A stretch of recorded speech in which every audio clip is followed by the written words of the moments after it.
ये कहानी है उस ज्योति की जो अंधेरे में ना केवल एक दीपक बनकर जलती है बल्कि प्रेम की ऐसी अग्नि बनकर उभरती है जो हर हृदय को रोशन कर देती है। यह कथा उस साधक की है जिसने संसार को मात्र देखा नहीं बल्कि हर जीव हर प्राणी में श्री कृष्ण के दर्शन किए। भगवान के उनके बोल में शहद जैसी मिठास है, नजरों में अपार करुणा है, उनकी मुस्कान में वो जादुई आकर्षण है जो मन को सीधे वृंदावन ले जाती है। हम भक्त पराधीनो। उनकी उपस्थिति ऐसी है कि हवा में एक ठहराव सा आ जाता है, मानो सारी सृष्टि एक पल को रुककर सुनने लगती है। उनके पास बैठकर दुखी का दुख मिट जाता है, अहंकारी का अहंकार झुक जाता है, खोजी आत्मा को अपने सवालों का जवाब मिल जाता है। उनके पास कोई बाहरी चमत्कार नहीं है, फिर भी उनके पास वो सब कुछ है जो मानव जीवन को सार्थक बनाता है। उनकी एक मुस्कान ही वो शक्ति है जो किसी के भीतर की उदासी को पल भर में उजाले में बदल देती है। ऐसा लगता है मानो कोई साधारण इंसान नहीं बल्कि स्वयं भगवान किसी माध्यम से अपनी बात कह रहे हैं। उनकी आवाज में वो कंपन है जो वृंदावन की बांसुरी में गूंजता है, कोमल, मधुर और प्रेम से सराबोर। ये कथा है अनिरुद्ध कुमार पांडे की, जिन्हें संसार अब श्री प्रेमानंद गोविंद शरण जी महाराज के नाम से जानता है। इस कहानी की शुरुआत करें उससे पहले हमारी आपसे गुजारिश है कि आप हमारे व्हाट्सएप चैनल से जरूर जुड़िएगा ताकि ऐसी और कहानियां हम आप तक पहुंचा सकें। हमें सब्सक्राइब भी कीजिएगा। व्हाट्सएप चैनल का लिंक हमने डिस्क्रिप्शन में और कमेंट सेक्शन में दे रखा है। अब शुरू करते हैं प्रेमानंद महाराज जी कहानी शुरू से। श्री प्रेमानंद महाराज जी का जन्म साल 1969 में उत्तर प्रदेश के कानपुर जिले के सरसौल ब्लॉक में हुआ था। हालांकि जन्म की तारीख को लेकर कुछ संशय बरकरार है। उनका असली नाम अनिरुद्ध कुमार पांडे था। एक साधारण ब्राह्मण परिवार में जन्मे अनिरुद्ध के पिता श्री शंभुनाथ पांडे धार्मिक प्रवृत्ति के थे। उनकी मां श्रीमती रमा देवी भक्ति में डूबी रहती थी। परिवार में सन्यास की परंपरा थी। उनके दादाजी भी सन्यासी थे। शायद यही वजह थी कि अनिरुद्ध के मन में बचपन से ही भगवान के प्रति गहरी आस्था जागने लगी। 5 साल की छोटी सी उम्र में अनिरुद्ध भजन कीर्तन में रुचि लेने लगे। वे गांव के मंदिरों में बैठकर घंटों रामायण और श्री भगवद गीता की कथाएं सुनते। इतनी छोटी उम्र में गीता का अध्ययन करना कोई साधारण बात नहीं थी। परिवार वाले इस नन्हे बच्चे की आध्यात्मिक रुचि को देखकर हैरान थे। अनिरुद्ध अक्सर सत्संग में बैठकर सोचते कि जब घर के लोग एक दिन चले जाएंगे तो मेरा इस दुनिया में कौन होगा। उनके मन में एक जवाब आता कि मेरे तो सिर्फ भगवान है, और यह विचार उनके जीवन का आधार बन गया। अनिरुद्ध का मन संसार से अलग था।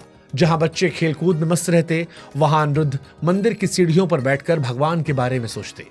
उनकी मां बताती थी कि वो रात को चुपके से उठकर मंदिर की मूर्तियों से बातें करते, मानो जैसे भगवान उनके सखा हो। गांव वाले भी कहने लगे कि ये कोई साधारण बालक नहीं है, इसके मन में कुछ और चल रहा है। मात्र 13 वर्ष की आयु में अनिरुद्ध का मन संसार से विरक्त हो चुका था। 9वीं कक्षा उत्तीर्ण करने के बाद स्कूली किताबों से अधिक उन्हें गीता और रामायण के उपदेश आकर्षित करने लगे थे। उनके हृदय में एक ही भाव था, भगवान ही सब कुछ है। एक दिन उन्होंने अपनी मां से कहा, अम्मा, मेरा मन कहता है कि मैं घर छोड़कर भगवान की खोज में निकल जाऊं। मां ने हंसकर बात टालने की कोशिश की। कहा, अरे बेटा, भगवान भागकर थोड़े ही मिलते हैं, भजन करो, सब ठीक हो जाएगा। किंतु अनिरुद्ध का संकल्प अटल था। उन्होंने दृढ़ता से कहा, नहीं अम्मा, मैं सन्यासी बनना चाहता हूं। मां को लगा कि यह सत्संग का क्षणिक प्रभाव है जो शीघ्र ही मिट जाएगा, पर अनिरुद्ध के मन में तो प्रभु प्राप्ति की अग्नि प्रज्वलित हो चुकी थी। एक रात जब गांव गहरी निद्रा में था, तड़के 3 बजे उनके हृदय में ऐसी व्याकुलता जगी कि अब बस भगवान के ही चरणों में जाना है। बिना किसी को बताए, बिना धन या योजना के वो घर से निकल पड़े। उनके मन में सिर्फ एक ज्वाला थी, प्रभु को पाने की, और यहीं से उनकी सन्यासी यात्रा शुरू हुई जो त्याग, दृढ़ता और भक्ति की अनुपम गाथा बन गई। अनिरुद्ध की पहली तपोस्थली बनी काशी यानी वाराणसी। ये शहर संतों और साधकों का घर है, जहां गंगा की लहरें और मंदिरों की घंटियां हर किसी को भक्ति में डुबो देती हैं। अनिरुद्ध की दिनचर्या सख्त थी। सुबह गंगा में स्नान, तुलसी घाट पर पीपल के पेड़ के नीचे ध्यान और फिर भिक्षा मांगना। वो केवल 10-15 मिनट ही भिक्षा मांगते। अगर कोई दे देता तो ठीक है, वरना गंगा जल पीकर भगवान के भजन में लीन हो जाते। कई बार अनिरुद्ध दिन रात बिना खाए पिए यूं ही भगवान का भजन करते रहे। अगर कोई रोटी खाता दिखता तो वो मन ही मन सोचते, ये कितना भाग्यशाली है कि इसे रोटी मिल रही है। इन कठिनाइयों में भी उनके मन में कोई शिकायत नहीं थी। वो कहते कि जब भगवान मेरे साथ हैं तो भूख प्यास क्या मायने रखती है। उनका एकांतवासी स्वभाव उन्हें भीड़ से दूर रखता। घंटों ध्यान में बैठे रहते और उनके चेहरे पर एक अजीब सी शांति रहती। लेकिन नियति ने मानो उनके लिए कुछ और ही लिख रखा था। एक दिन ध्यान में बैठे थे, तभी उनके मन में विचार आया, वृंदावन सुना तो बहुत है पर वहां मैं गया नहीं, कैसा होगा वृंदावन। ये विचार उनके लिए भगवान की प्रेरणा था और बस उसी क्षण उन्होंने तय कर लिया कि अब वृंदावन जाना है। वाराणसी में एक रोज तुलसी घाट पर जब वो बैठे थे, तभी एक संत उनके पास आए और बोले, काशी में एक धार्मिक अनुष्ठान हो रहा है। दिन में श्री चैतन्य लीला और रात में रासलीला का आयोजन है। आओ चलो दर्शन करके आते हैं। अनिरुद्ध को रामलीला का तो अनुभव था, पर रासलीला क्या होती है कोई जानकारी नहीं थी। उनका स्वभाव एकांतवासी था, इसलिए मना कर दिया। लेकिन वो संत बार बार आग्रह करने लगे। आखिरकार अनिरुद्ध उनके साथ चले गए। जब उन्होंने रासलीला देखी तो उनका मन आनंद से भर गया। राधा कृष्ण की प्रेम में कीड़ा, बांसुरी की धुन और भक्तों का उत्साह, ये सब उनके लिए नया था। 1 महीने तक वो हर दिन रासलीला देखते रहे। जब लीला समाप्त हुई और कलाकार वृंदावन को लौटने लगे, तब अनिरुद्ध के मन में हाहाकार मच गया। सोचने लगे, अब मैं क्या करूं? अगर वृंदावन चला जाऊं तो रोज ऐसी लीला देखने को मिलेगी। वो लीला के संचालक के पास गए और बोले, स्वामी जी, मैं बहुत गरीब हूं, मेरे पास पैसे नहीं है, आप मुझे अपने साथ रख लीजिए, मैं आपकी सेवा करूंगा। संचालक हंसते हुए कहे, बाबा ये संभव नहीं है, लेकिन तुम एक बार वृंदावन जरूर जाना, बिहारी जी तुम्हें नहीं छोड़ेंगे। मानो ये वाक्य अनिरुद्ध के लिए गुरु मंत्र सा बन गया था। इसके बाद अनिरुद्ध वृंदावन चले आए। वहां पर जीवन पूरी तरह से बदल गया। यहां उनकी मुलाकात राधा वल्लभ संप्रदाय से हुई, जो श्री राधा को सर्वोच्च मानता है, प्रेम भक्ति को जीवन का आधार बनाता है। वृंदावन में एक सखी के भक्ति भरे पद को सुनकर अनिरुद्ध राधा वल्लभ मंदिर पहुंचे। वहां श्री मोहित गोस्वामी जी ने उन्हें शरणागति मंत्र का दीक्षा दी। इस मंत्र ने उनके मन को राधा कृष्ण के चरणों में समर्पित कर दिया। यह दीक्षा उनके जीवन का पहला बड़ा मोड़ थी। एक साधारण बालक जो अब तक भगवान की खोज में भटक रहा था, अब एक औपचारिक आध्यात्मिक मार्ग पर चल पड़ा था। मोहित गोस्वामी जी ने ही अनिरुद्ध को अपने गुरु श्री गौरांगी शरण जी महाराज, जिन्हें बड़े गुरु जी कहते हैं, उनसे मिलवाया। बड़े गुरु जी राधा वल्लभ संप्रदाय के प्रमुख संत थे, जो सहचारी भाव से भक्ति करते थे। सहचारी भाव में भक्त स्वयं को राधा रानी की सखी मानकर राधा कृष्ण की सेवा करता है। यह भक्ति का सबसे गहरा और प्रेममय रूप है। बड़े गुरु जी ने अनिरुद्ध को निज मंत्र देकर सहचारी भाव से दीक्षा दी। ये मंत्र उनके हृदय में राधा कृष्ण के प्रेम रस को स्थायी रूप से स्थापित कर गया। वे कहते हैं कि इस मंत्र ने मेरे मन को राधा रानी के चरणों में बांध दिया। अब संसार में कुछ और नहीं, सिर्फ उनका प्रेम है। इस दीक्षा ने अनिरुद्ध को एक रसिक संत की ओर अग्रसर कर दिया। दीक्षा के बाद अनिरुद्ध ने बड़े गुरुजी की 10 साल तक निष्ठा की। यह कोई साधारण कार्य नहीं था, यह उनकी तपस्या और भक्ति की पराकाष्ठा का साक्षात प्रमाण था। वो गुरुजी के लिए सारे काम करते थे, भोजन की व्यवस्था करते, कुटिया की सफाई करते, देखभाल करते, सत्संग की तैयारियां करते, यहां तक कि गुरुजी के कपड़े भी धोते थे। वे कहते कि गुरुजी की सेवा में इतना आनंद था कि समय का पता ही नहीं चलता। उनकी एक मुस्कान मेरी सारी थकान को मिटा देती। इस सेवा ने उन्हें विनम्रता, धैर्य और पूर्ण समर्पण का पाठ पढ़ाया। बड़े गुरुजी उनकी भक्ति को देखकर कहते, तुम्हारा हृदय राधा रानी का सच्चा सखा है। इन 10 वर्षों में अनिरुद्ध ने वृंदावन की निवृत्त निकुंज उपासना को गहराई समझा। उनकी वाणी में एक नई मिठास आई, जो सुनने वाले को प्रेम के रस में डुबो देती, और यहीं से अनिरुद्ध श्री प्रेमानंद गोविंद शरण जी महाराज बन गए। गुरु दीक्षा और सेवा ने अनिरुद्ध को एक रसिक संत बनाया। रसिक संत वो होता है जो भक्ति को केवल नियमों तक सीमित नहीं रखता, बल्कि उसे प्रेम और भाव के रूप में जीता है। प्रेमानंद जी के सत्संग में गीता, भागवत और राधा वल्लभ संप्रदाय के ग्रंथों की व्याख्या ऐसी होती थी कि विद्वान मंत्रमुग्ध हो जाते और साधारण भक्त प्रेम में डूब जाते। उनकी वाणी में बांसुरी की मधुरता थी, जो हर हृदय को वृंदावन की गलियों में ले जाती। वो कहते कि भक्ति का मतलब है प्रेम में डूब जाना। राधा कृष्ण का प्रेम एक सागर है और हम उसमें तिनके की तरह बहते हैं। उनकी ये सोच और वाणी ने उन्हें असाधारण बना दिया। एक साधारण बालक जो कभी गांव के मंदिर में भजन गा रहा था, अब लाखों लोगों के लिए प्रेरणा का स्रोत बन गया। फिर साल 2016 में प्रेमानंद जी ने वृंदावन में श्री हित राधा केली कुंज ट्रस्ट की स्थापना की। इस ट्रस्ट का उद्देश्य था संतों, साधकों और जरूरतमंदों की सेवा करना और राधा कृष्ण भक्ति का प्रचार करना। इस ट्रस्ट ने कई शानदार कार्य किए, जैसे अन्य क्षेत्र में रोजाना सैकड़ों लोगों को मुफ्त में भोजन करवाना, चिकित्सा सेवा में गरीब साधकों के लिए मुफ्त स्वास्थ्य जांच और दवाएं मुहैया कराना, शिक्षा और सत्संग के क्षेत्र में भक्ति साहित्य का वितरण करना और नियमित सत्संग करना, आश्रम में रमण रीति पर आश्रम जहां भक्त ठहर सकते थे। प्रेमानंद जी कहते हैं कि सेवा ही सच्ची भक्ति है। किसी भूखे को भोजन देना राधा रानी की सच्ची सेवा है। ट्रस्ट ने वृंदावन में भक्ति और सेवा का एक नया स्वरूप स्थापित किया।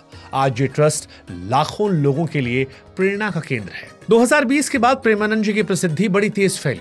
उनके सत्संग के वीडियो सोशल मीडिया पर जबरदस्त वायरल होने लगे। उनकी सादगी और प्रेम भरी वाणी ने हर वर्ग को आकर्षित किया। कई मशहूर हस्तियां उनके दर्शन के लिए वृंदावन पहुंचने लगी। विराट कोहली और अनुष्का शर्मा भी साल 2022 में उनके सत्संग में शामिल हुए।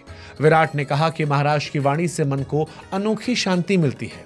ग्रेट खली भी उनकी सादगी की प्रशंसा कर रहे थे। हेमा मालिनी वृंदावन की परिक्रमा में उनके साथ शामिल हुई। आरएसएस प्रमुख मोहन भागवत भी उनकी समावेशी भक्ति की सराहना करते नजर आए, और ऐसे कई और जो हर रोज उनके दर्शन करने को आते हैं। इनके दर्शन ने उनकी ख्याति को विश्व स्तर पर पहुंचा दिया। उनके सत्संग को विदेशों में भी लोग देखने लगे। वो कहते कि हर जीव में राधा रानी का अंश है, भेद करना पाप है। उनकी ये समावेशी सोच ने भक्ति को आधुनिक युग में प्रासंगिक बना दिया। हालांकि 35 साल की आयु में ही प्रेमानंद जी को एक गंभीर रोग का सामना करना पड़ा था। उनकी किडनी खराब हो गई थी। इसका जिक्र हम इसलिए कर रहे हैं क्योंकि प्रेमानंद जी की तबीयत आजकल खराब चल रही है। प्रेमानंद जी के समर्थक, प्रेमानंद जी के चाहने वाले उन्हें अक्सर किडनी दान देने की बात करते हैं। लेकिन किडनी की कहानी 35 साल की आयु में शुरू हुई थी, जब पॉलिस्टिक किडनी डिसीज से उनका सामना हुआ था।